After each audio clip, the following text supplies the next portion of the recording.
Avant-garde. Nous devons toujours à l'avant-garde. Pour ou même qu'à l'avant-garde, consultez Jean-Claude Sanon n'importe qui est dans 617 839 71 91. Toujours à l'avant-garde avec Jean-Claude Sanon, nous offrons tout service immigration avec accident. Nous remplissons toute forme, nous mettons en forme. L'aide pour toute occasion ou circonstance. Interprétation médicale légale, qu'un docteur dans l'hôpital, qu'un avocat dans le tribunal, sans compter immigration. Traduction toute qualité papier, certificat, acte de naissance, de mariage, de décès. Service de traduction, c'est même joie. L'aide pour demande de visa devant ambassade, discours, notary public, officier d'état civil pour marier ou. Real estate, vendre à acheter caille, mettre cérémonie pour toute occasion, c'est Jean-Claude Sanon. Non affilié à un bureau avocat en Haïti qui travaille serré à Archives nationales et tribunal.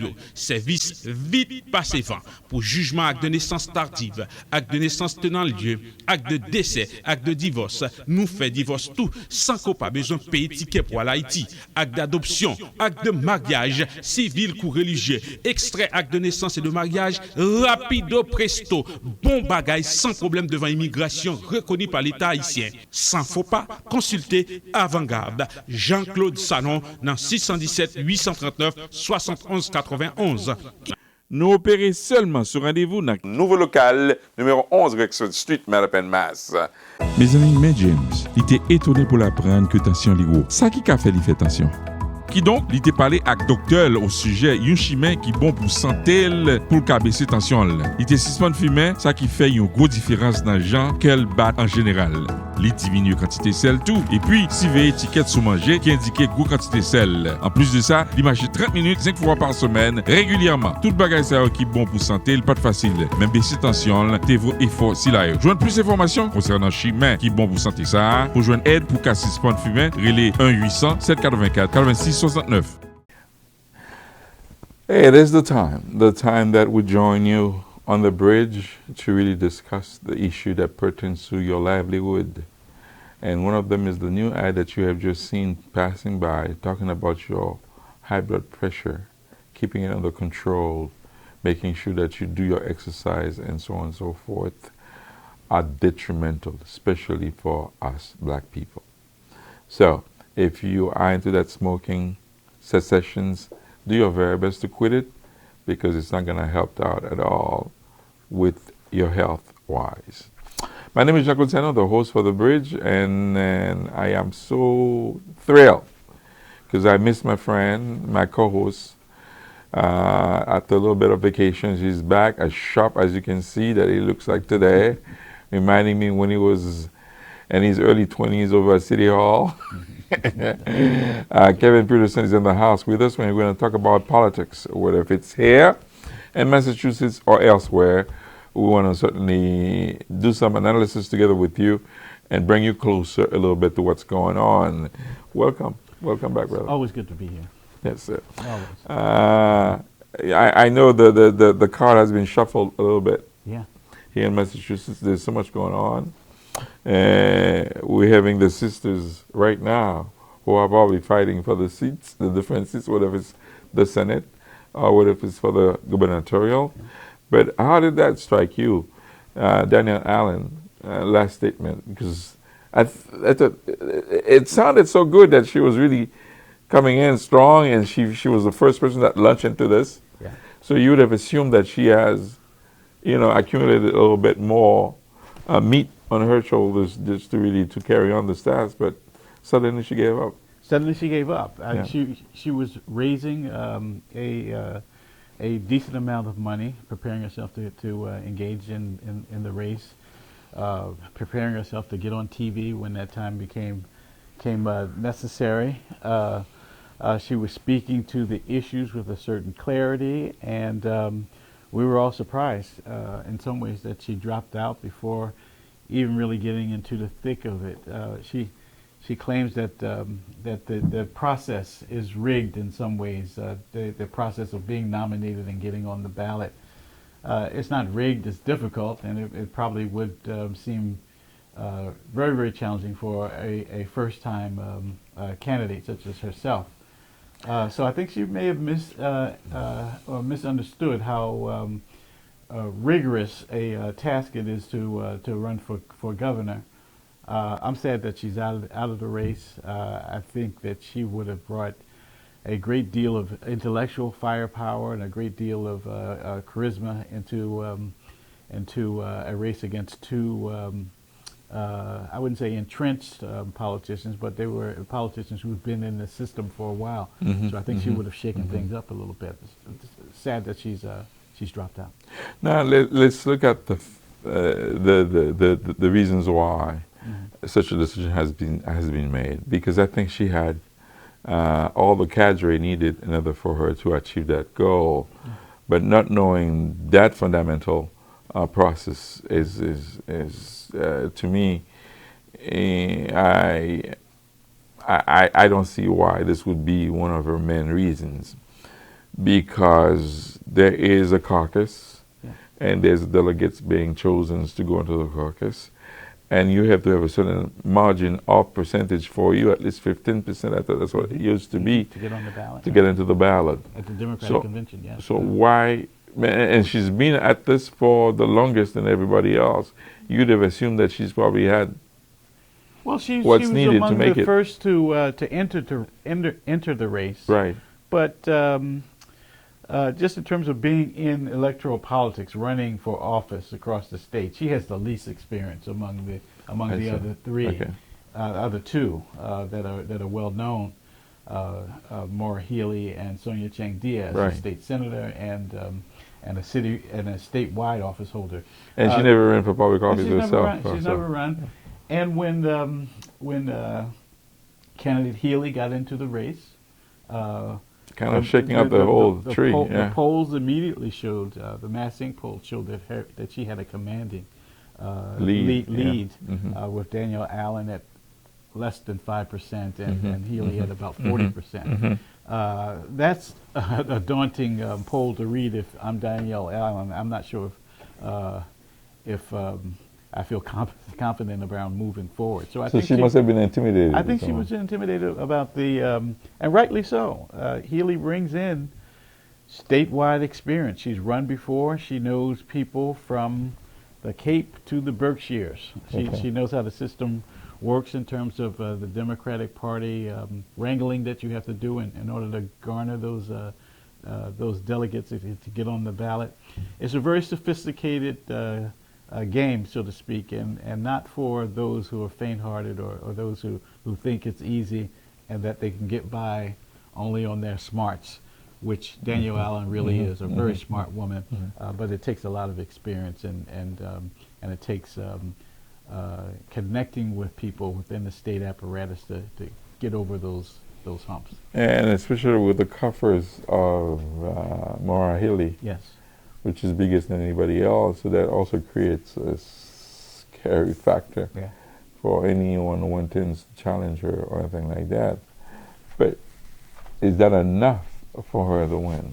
Well, I think we talked about Maura Healey the last time we engaged. There seems to be a reluctance of Massachusetts voters to propel an attorney general into the corner office in Beacon Hill. We can't think. We were trying to figure out who's the last person who's done it. Exactly, there hasn't been. So time will tell. She certainly is experienced. She certainly is wired. Maura Healey is. She certainly has enough money. Whether or not she has the ability to capture the imagination of the voters is another story. So we'll see. Before we get started here, Cassius was just informing me that Baker said he's not gone completely.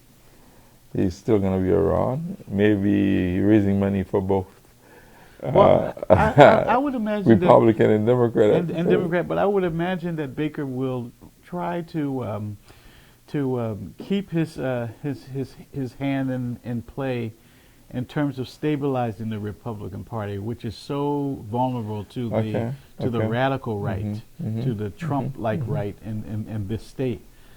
He has been a moderate and admired by those Republicans in the state. I would hope that he would stick around and have some play, some say, some voice in terms of keeping the Republican Party stabilized. he should also think about running for national office. He's been Baker. He's been recognized as one of the best governors across the country. He's voted that distinction twice, I believe. He's obviously talented, and if the Republican Party nationally is to come out of its funk in terms of being controlled by the most radical elements of the party, Baker might be an antidote to that.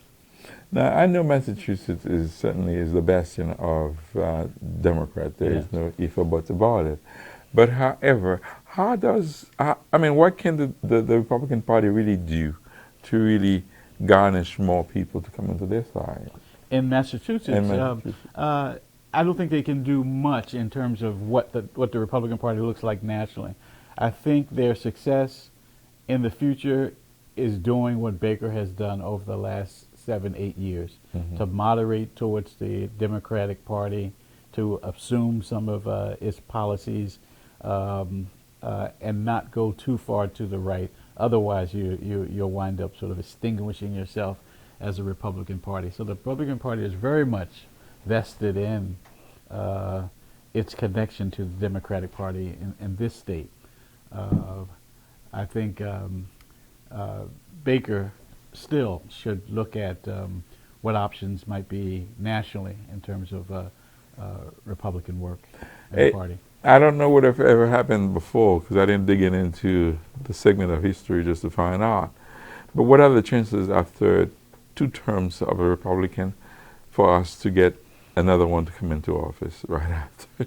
I don't see much talent sort of on the horizon in terms of the Republican Party this cycle.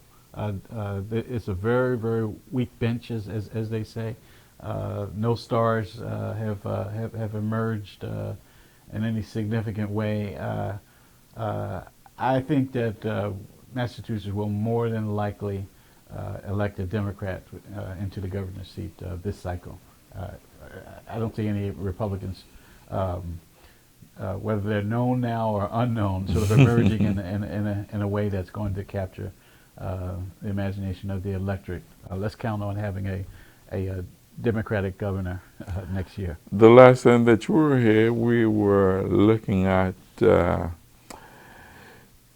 something that was probably on the horizon. Ricardo Arroyo has announced that he's going to be running for the DAs, and so is the young man that's also in there, who has pulled out papers and decided that he's going to run. So there is certainly a little bit of a challenge right there. Yeah, that race is turning out to be an interesting one because there you have the person who's been appointed by the governor, Kevin Hayden, who has been in the DA's office, serving in the leadership role, deciding just last week to run for the seat.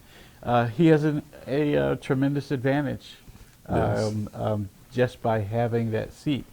But we've seen also in our past mayoral election in Boston that there's nothing automatic about having the seat, being appointed to the seat, and having it on an interim basis, and then moving on. We saw City Councilor Kim Janey, interim mayor, losing that opportunity. In that.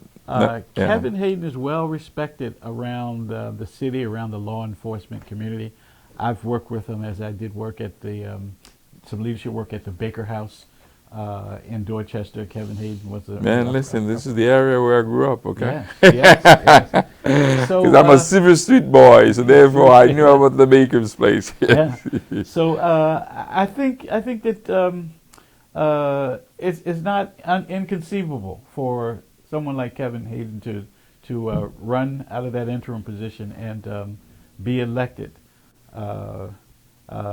Felix Arroyo comes into this race. You mean Ricardo Arroyo? I'm sorry, Ricardo, the son of Felix, and the brother of the other Felix. He comes into this race not without insignificant support.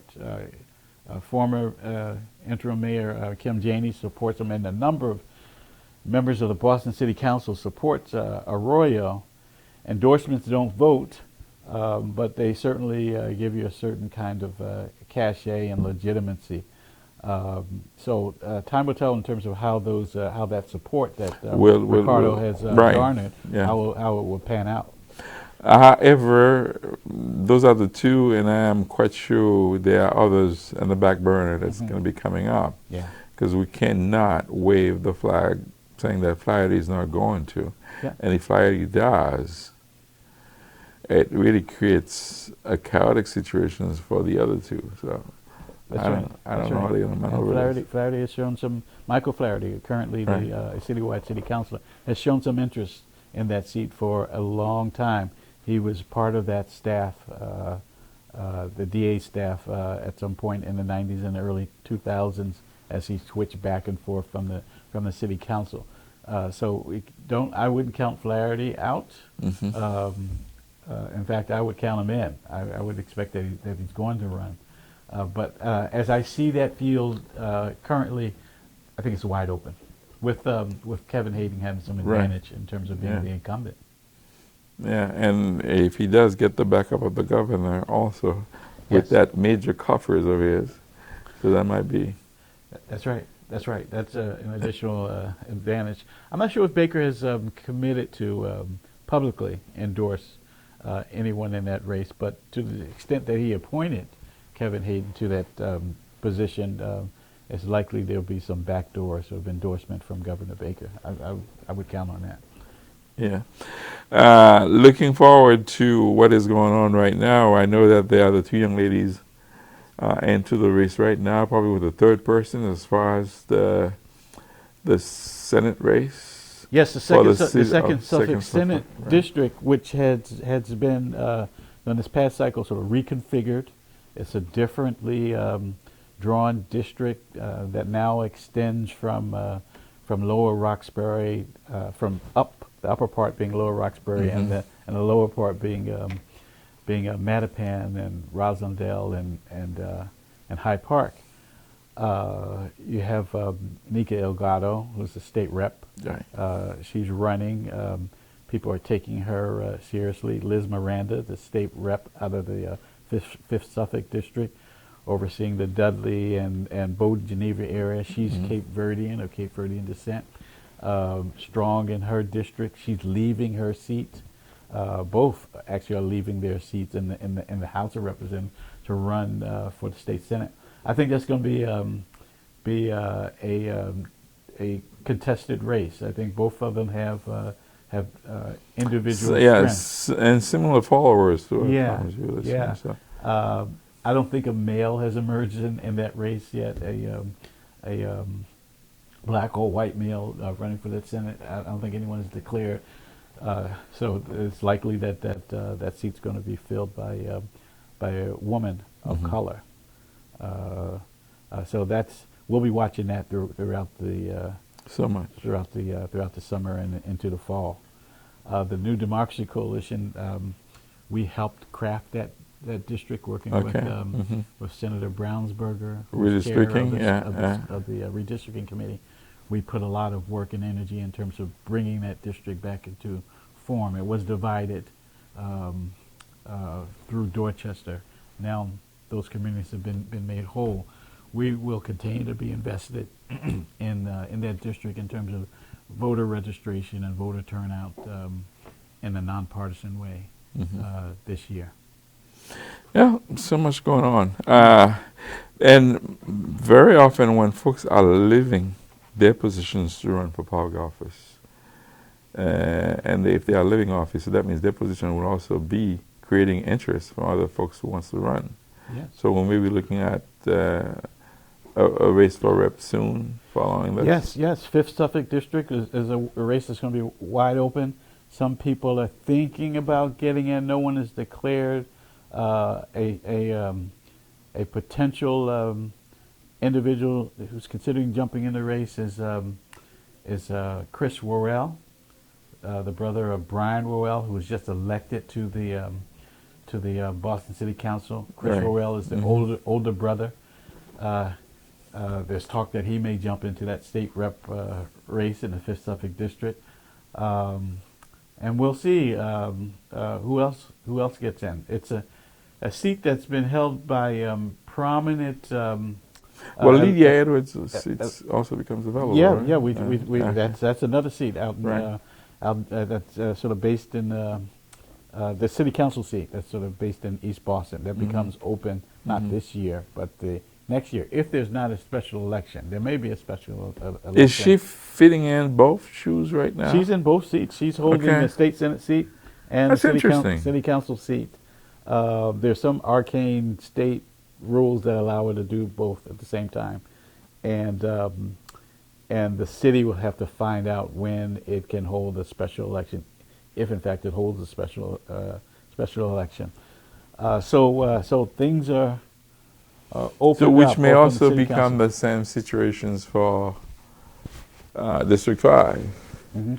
under the event that if Ricardo. If Ricardo wins, becomes the next DA this year, his city council seat, so-called city council seat, doesn't belong to anyone in particular. Right. But that seat opens up, and it depends on how the city charter dictates whether or not that seat will be filled, or if the person by the person who came in second in that race, or whether or not it'll be a special election. Yeah, but when it's district, it has to, because of the fact that it happens with the seat where Lydia Edwards has taken into.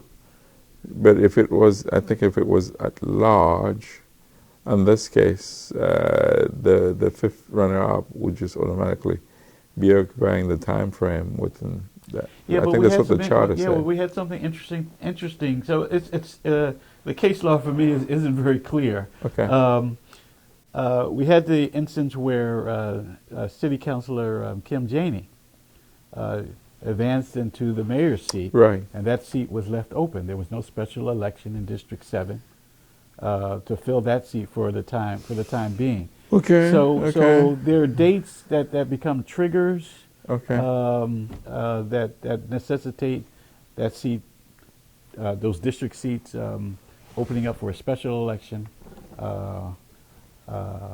or whether or not the runner-up becomes the appointed person. I think it's a special election, or it stays open for the period that comes up to Okay, I see. the next official election.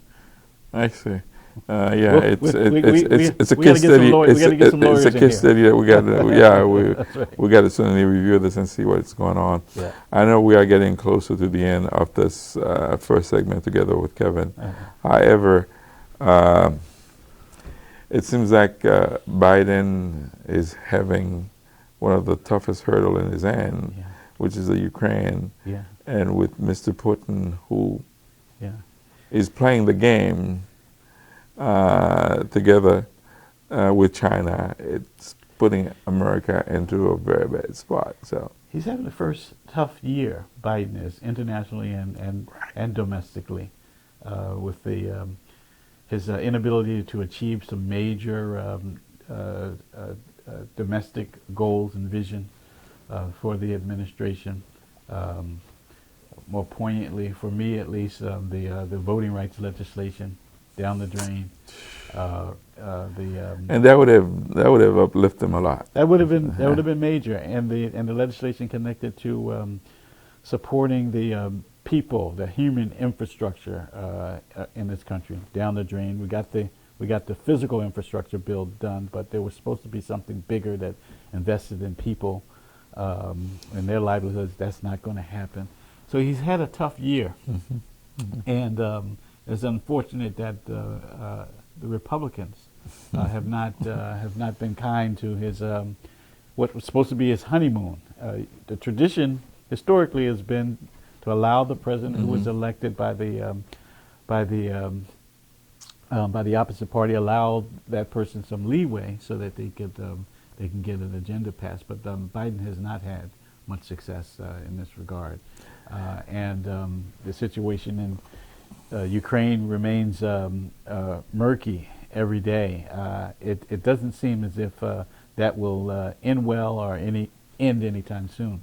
Well, I did see Secretary Blinken and at the UN, informing the world that he's not interested upon doing a war, but most likely he's coming here to look for some settlement, whereas they could at least give up on this whole concept of a war and trying to resolve the situation amicably. Yeah. But I don't think Putin is up to that, because I think he's trying to leave another legacy. Yeah, I think Putin is wants to return Russia, the USSR, to its glory. It broke up during the 90s. Ukraine, he wants to repair Gorbachev. Yeah, that's right. Resurrect the old regime, and I think that's part of its legacy. He's a young, vigorous 70-year older. He'll be around for a while, but I think his as the United States engaged in empire building, so does Russia, and he's about that. So that's an international issue that we need to keep our eyes on and hope for the best. It's a big crisis, but there are little mums and papas that has to be taken care of. So let's end up with the next 30 days coming up with a replacement for Supreme Court buyer. Well, I think here is an opportunity for Biden to really garner a win. Okay. It's kind of inevitable. He has the opportunity to support. I mean, to nominate a Supreme Court justice. He's committed to nominating that person by the end of Black History Month. Right. So it may come as early as disappointment. May come as early as this coming week, and on deck, as we've heard, Ketanji Brown Jackson and Leandra Kruger and Judge Michelle Childs. It looks like Judge Michelle Childs is the front runner, as she's being supported by Representative Claiborne, who has incredible sway over the administration these days. He helped Biden get elected as Biden was going through a tough time in the primaries, and he's supporting Childs. Claiborne is, and rejecting the elitist kind of resume that the other two candidates have, Harvard graduates, as opposed to Childs, who went to a state law school and comes from a working class family. She's not among the upper elite black classes. I'm actually sympathetic to Claiborne. I definitely am. But however, there's a poll that came out which can flip the whole situation all around, because three out of every 4 people think that they should be just selecting the ideal persons, the best, and not looking in terms of color, whether if it's black or white, or whether if it's a woman or not. So I know that's probably going to be a big fight there. Yeah, I don't think too much of a big fight. I think what you want on that court is diversity. I think, and diversity. And it's about time. It's about time. In terms of color and gender, and diversity, and this is Claiborne's point, diversity in terms of how you grew up in the world and how you perceive the world. If you grow up in a working class community and among working class people, and you struggle to get to your point of achievement, that's valuable experience to bring to the high court. So I think there's a great deal of importance that's being placed on this nominee and where that person comes from. We've never had an African American woman on the Supreme Court. This is something new and something that we all should be excited about. We will never have enough time to consume everything that is happening in terms of even local politics, and never mind for national. So we're going to leave you at least with the envy of seeing us the next time around, whereas Kevin Peterson and I will be discussing the local politics as well as the national. Thank you so much for watching. This is The Bridge, and we'll be seeing you soon. Soleil levé, bonjour. Est-ce que nous en forme? Est-ce que nous sommes en l'air? Non, Pam, c'est Rizvi Saint-Iné, directeur, honneur exécutif directeur Soleil levé. Cap invité nous dans bel programme ça nous gagnons dans la cour Randolph avec grandette nous grandette haïtien nous. Pas oublier nous sommes 100% haïtiens, n'a travaillé dans la communauté nous, n'a servi communauté nous. Nous pas l'inviter ouais tout ça qu'a fait aujourd'hui en dans Soleil levé. Tout ce qu'on va là, c'est ça nous fait en Soleil levé, et c'est ça nous fait chaque jour. Et l'autre avec l'autre activité toujours, nous mettons en dedans soleil levé pour grandir nous, pour grandir haïtien nous.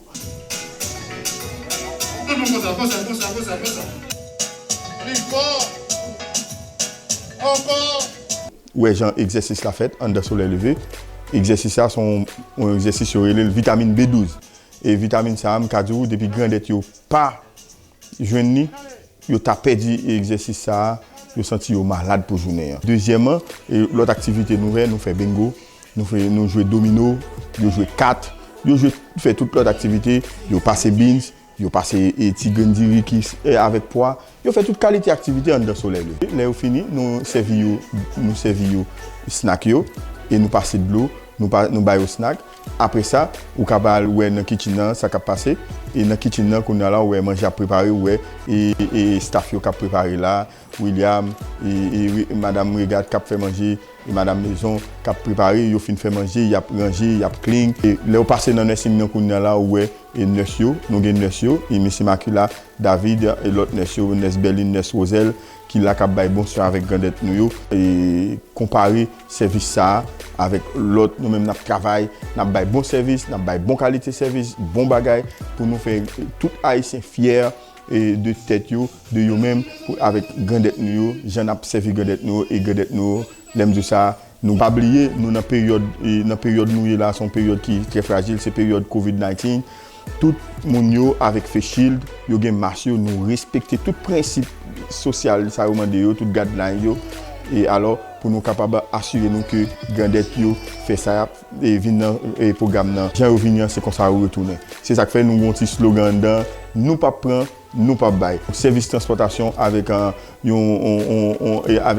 directeur Manuel et l'autre chauffeur qui a frappé la donne même Jean ouais dans activité et directeur Henri avec un directeur Rudy Coulange qui c'est floor manager qui va monter Jimmy qui va monter adresse nous c'est 61 Pleasant Street Randolph Massachusetts 02368 nous chita là dans Randolph là ou carrelez nous tout dans 617 905 0341 ou bien dans 617 932 60 76 soleil levé c'est pas lycée pas mais c'est pas tout haïtien mes amis n'attendent nous venir dans soleil levé.